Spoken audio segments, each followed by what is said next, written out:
So the first thing I want to ask you is, what got you into producing? Because you make beats, you're a DJ, you mix and master. Like what got you into that field of making music aside from everybody else trying to be a rapper?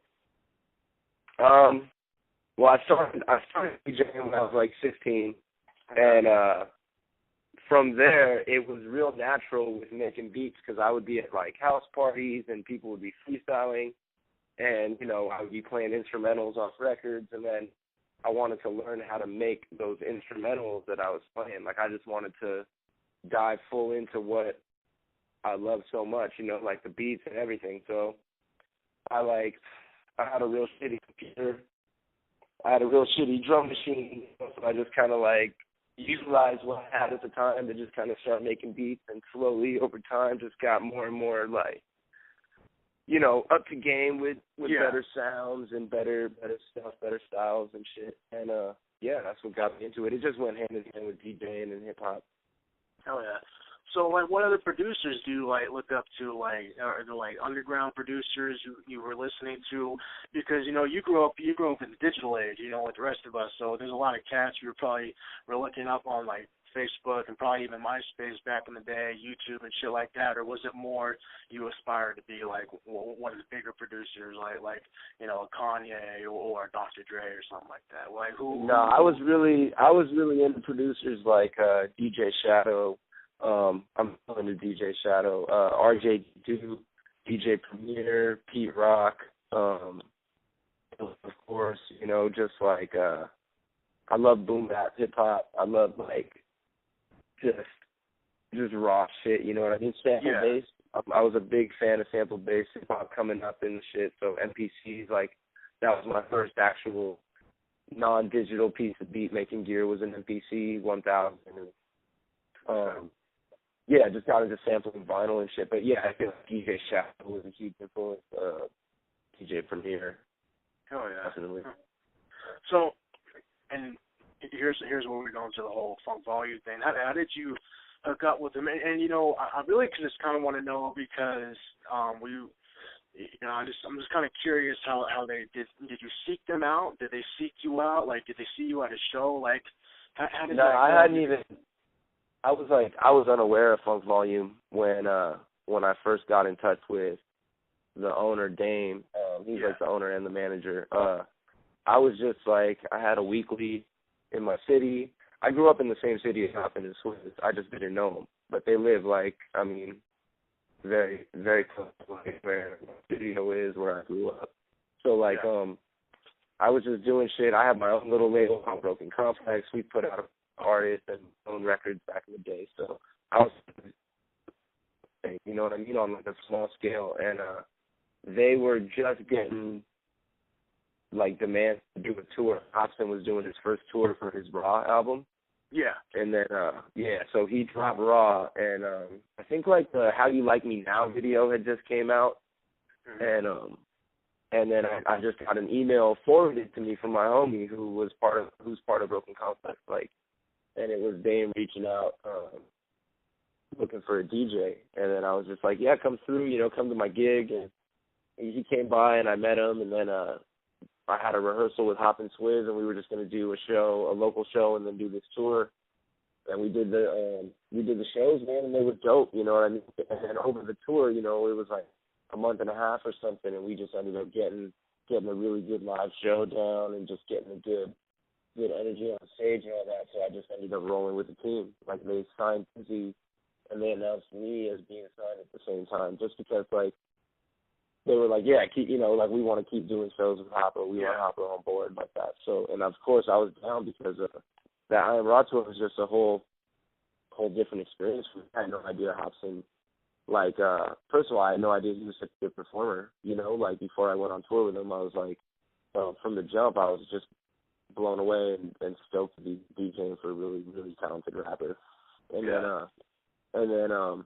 then the fans were dope as fuck, man. I started just seeing, like, the movement and shit, and, like, everybody's just got a real good energy and shit. So, Yeah, and see, as far as you talk about fans, dude, and you guys have grown as a group and a label and as individuals, to where you're probably hearing this a lot. And this, this coming from somebody who grew up listening to strange music and psychopathic records. Man, you guys are it, bro. You know what I'm saying? Like when you talk about underground and independent and all that, you guys are like damn near up there with strange music as far as your merch, man, as far as your guys' performances, your shows, your consistency. And see, that's one thing, I was going to ask you about too. You guys don't, strange music doesn't do this either. Everybody who stays consistent, has to keep pushing out music. So, since you've produced and mixed and for all that for the label, who's and I'm sure everybody's great to work with, but like in and out of Funk Volume, who was like your number one person to like work with? Like, because you worked with like Demrick and, your whole album that you just released, which we'll talk about here in a minute, has had like a bunch of features. So like who was your favorite experience working with in the studio to where like that song just came out beast and you guys just had like, oh, what the fuck, that moment of, wow, this is some dope shit. Like who's the best to work with in the studio? I mean, everybody's different, man. I mean, I've had Jaren in the studio probably like 3 or 4 times, and he's just blown me away every time, like where it's just, he doesn't really like kick too much of the verse for you before he spits it on the mic, and then when you lay it down, I'm just sitting there going, holy shit, this fool is just such a good fucking rapper. You know what I mean? He's just beast mode. He's full blown, 100% all time. And so he's like, like everybody's different. I wouldn't say that's the best. I mean, that's like a dope aspect of working with Jaren. And then when Diddy's in the studio, we're smoking fucking joints nonstop, and it's very smoky, and he writes songs really fast, and like, it's just fun to work with him as well. And Demrick's the same way, where Demrick just can get ideas going so fast, and all of a sudden the song's just taking shape into some dope shit, But it's everybody that I work with is cool. I work it's pretty much always good vibes in the studio, no matter who's in there, man. Oh yeah. So how did your album come together? Because so you made all the beats for it, correct? Yes. Okay. And so what was it a group idea, for Hoppa to drop an album, or were you just like, hey, I want to do my own shit with you guys and then, the homies and shit. Like how did the album come together? Because you guys pretty much like I brewed it on the side, man. It was like I was just making tracks on the side because like Dizzy would come over and have to record some stuff for whether he's doing some features or some stuff for his album, and I'd have a beat that I had made, and I'd be like, hey, bro, kick a verse on this track, you know what I mean? I got a concept of the song, like kick a verse about this, you know what I mean?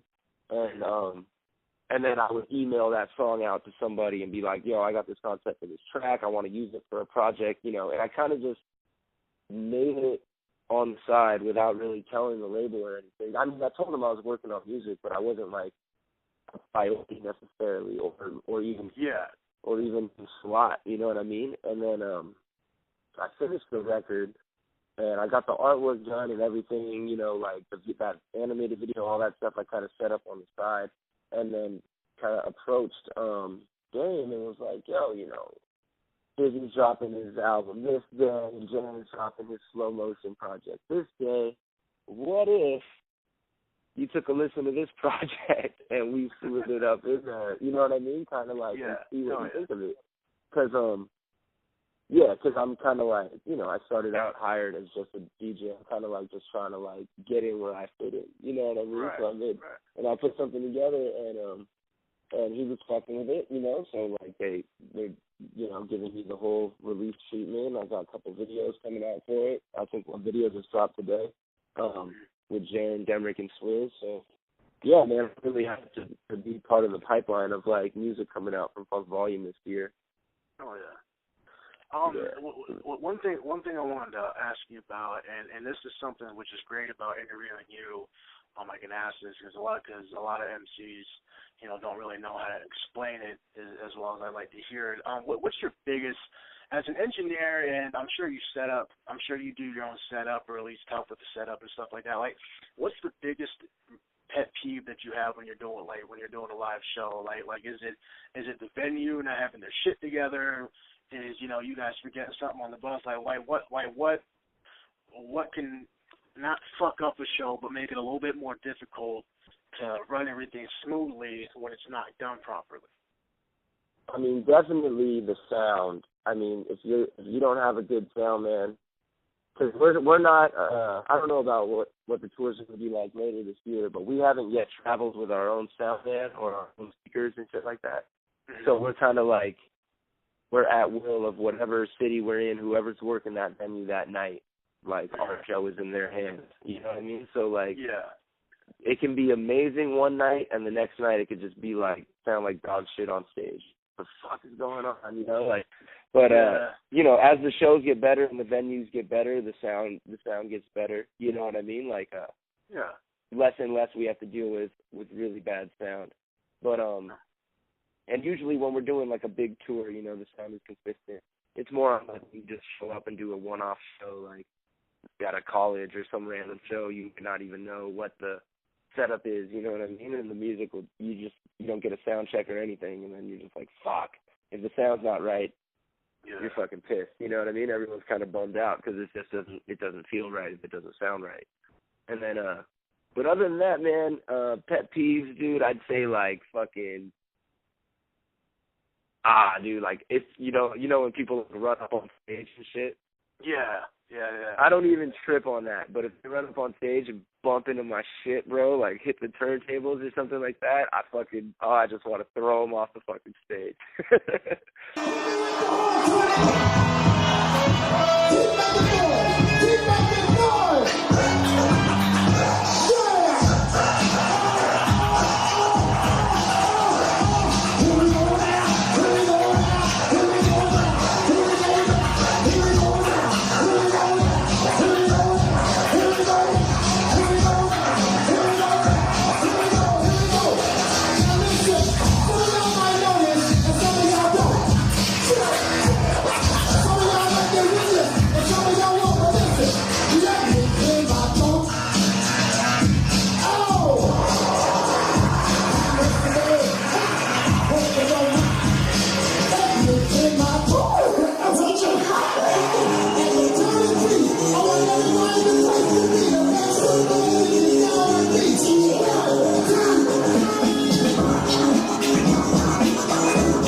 That's the record.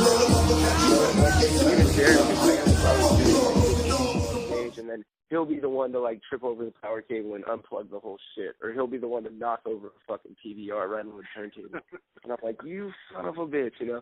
So it's usually not even the fans' fault. It's usually just Jared's fault.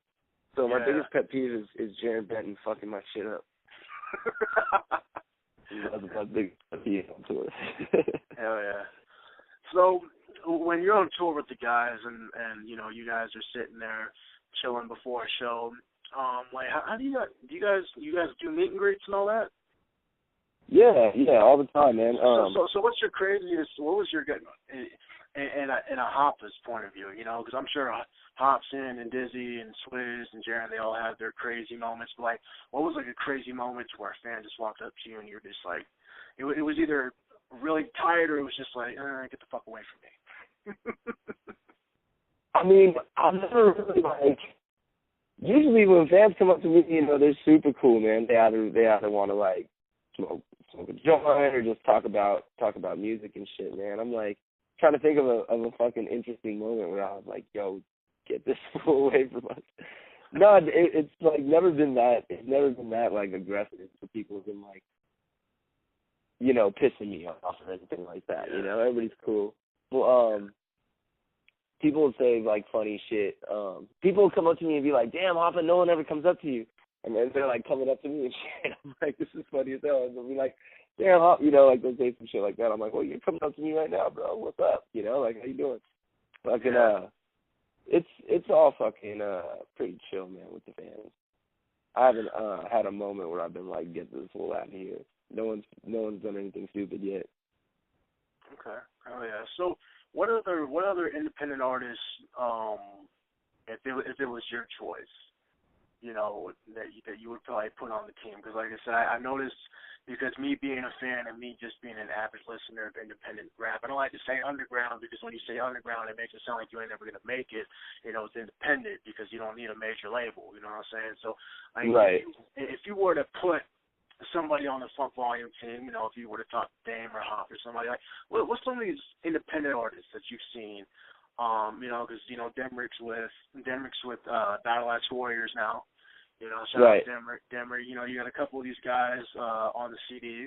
A couple of them I haven't heard of, so they must be somebody you've listened to and we're all like, hey, you know, this guy's dope. So what couple of these independent artists that you've listened to that, you know, that you would either put on the team or would work with heavily?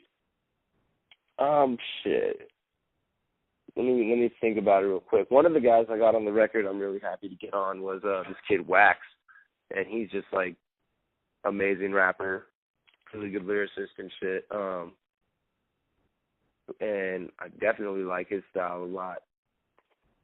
Who else is just up and coming that's killing it?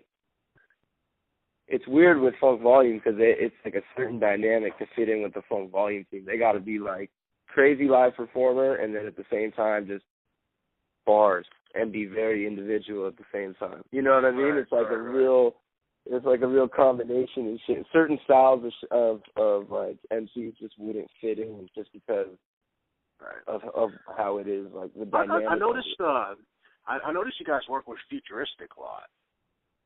Yeah, Futuristic's dope, man. Shout out Futuristic, for sure. And I noticed on some of the forums and the Facebook, everybody thought he was going to get signed because when he dropped that video with him and Dizzy and Jaron, you know, and then then he came out with another track with him and Busy Bone and Dizzy. A lot of people thought he was going to get put on Funk Volume. Right. Yeah, I don't even know if that was ever in the talks or anything. I know, like, we toured with him, and he set up those. I think he's just real on his grind and a real smart artist. Like, he knew to put that song together with Dizzy and Jaron.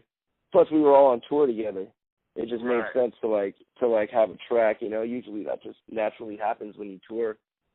And then But he makes great music, man. I'm always fucking with his new shit. Every time I hear his new shit, I'm like, yeah, getting better and better. Oh yeah. So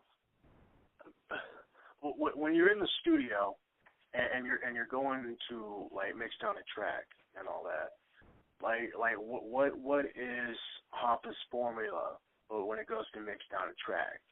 Like and how many times do you have people record? Because that's what I like, you know, because we're all, you know, musicians in a way, but you know, a lot of people, the fans, and you know, people just coming up, they really don't know how to record or don't know what it takes to record a proper track. You know, it's not just laying down a vocal and then you slap it together. Like, but what's your formula when you get in there? And like, you know, when you have somebody record, if you can have, you know, if you can kind of guide them to record, like, are you saying like from the very beginning, or from right, like the right. You know, like do you have them do dubs and hypes first? Like how many layers? Like what goes into making a proper track in your perspective? Like when you go to record somebody. Let's see if I could break it down in a pretty quick way. Like it'll start out with, all right, we're sitting in the studio. What kind of track should we make? We'll just start thinking about the vibe we want to do. The feel, the tempo, just the overall everything, and then I'll start messing with some keys, get a couple melodies, mess with some drums. As soon as the drums are locked in and a very basic melody's locked in, usually the artist will start writing, and they'll either start writing a hook or they'll start writing verses. You know, like you know, whatever they start doing, and for the most part, when I'm working with people, they'll record the parts as they finish it. So they'll write the hook first and then record it, get it sounding right. And to do that, you know, they'll do a main vocal, and usually on a hook, you'll like double it, or you'll do ad-libs and overdubs, depending on how crazy you're doing it. You know, anywhere from like 2 to fucking 6, 8 more layers. I don't know. For a hook, it could be a lot of layers if you're doing a lot of stuff on it. And then, but, you know, I'll do like a rough mix on the hook and or, you know, sometimes we'll just come in with a verse. And I like simple verses, man. I like a verse to be just one track, one good sounding track of solid vocals, and then ad-libs are cool, but I don't, you know, and overdubs are cool in certain key places, but I don't like that, like, trying to overdub every last line style, you know what I mean? Like to beef it up or whatever. Like I don't like that style. I like the vocals that cut through, like real sharp single track style. Like you know, early. Go ahead. So when you when you're in the studio, there's like one, you know, whoever's in the booth goes in. There's one solid layer, and then you know maybe some hypes or some ad libs or whatever you call them, and then And then sometimes they'll you know, if they can't get through the whole 16 bars in one take, you know what I mean? Like you can punch it in, but being able to punch it in is an acquired skill. You know what I mean? Because artists got to really be able to match their vocal tone exactly as they left off to keep going. You know what I mean? And make it sound natural, because you don't want to hear the punch. You don't want it to sound like somebody stopped and started in the middle of the verse recording. It needs to just flow smooth. Right. And you know, when you do the hooks and all that, how many layers do you usually does an artist usually do? You know, because the whole reason I'm asking this is that, you know, a lot of people who are fans of music but don't know much about music, you know, I like to, like I said, since you record music, you can kind of tell people what goes into it. You know, like what you know, when Hopsin does a big beefy hook, you know, he probably goes in there, lays it down 3-4 times, and does some hypes. You know, it's not just one layer, and then you know, and then you try to pan it out, and it doesn't go like that. You know, so you know, for the fans to know, you know, like how many times do you this, like, you know, when you're doing a singing hook or he did and it's loose, and I'm losing the song. It's talking like he's running through the woods. Somebody help me, or something like that. He was like running through the woods, and like he's like, somebody help me, and he's like. Right, I know what the I Need Help joint. Yeah, I Need Help song. Yeah, you know, you probably did that like 3 or 4 times, and then you go in there, and then you do parts within a hook, you know, kind of like when you're rapping or just like the hypes, you know. So like when right, just layering it up, yeah. So when you're in the studio with somebody, like, what's the usual amount that they usually do for a hook, like for the layers and the hypes and all that? You know, there's no set number. It just depends on like what kind of sound you're going for, you know. But you always got your main vocal for a hook, and then, you know, a standard thing to do is you could layer a hook. If it's a singing hook, you could layer it 3 times, and then, you know, pan 2 of them like left and right, and then you could layer it even more if you're doing harmonies.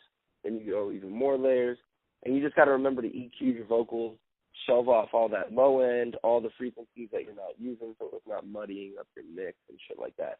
Especially if you're doing tons of layers of vocals, you want to EQ them properly, or else it's going to start sounding just messy, you know.